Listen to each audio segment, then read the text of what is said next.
एक दिन उन्होंने एक पुराने अनुभवी टैटू कलाकार को बुलाया, लेकिन वो भी कोई सीधे रास्ते का नहीं निकला।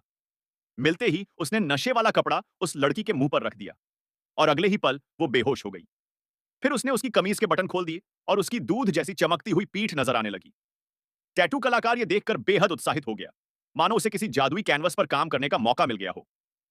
फिर उसने अपने औजार उठाए और काम शुरू कर दिया।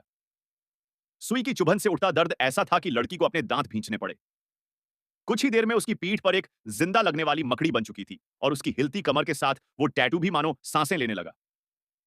टैटू कलाकार अपने काम पर फूला नहीं समा रहा था, लेकिन उस लड़की का मन डर और बेचैनी से भरा हुआ था, क्योंकि अब उसका रास्ता बदल चुका था।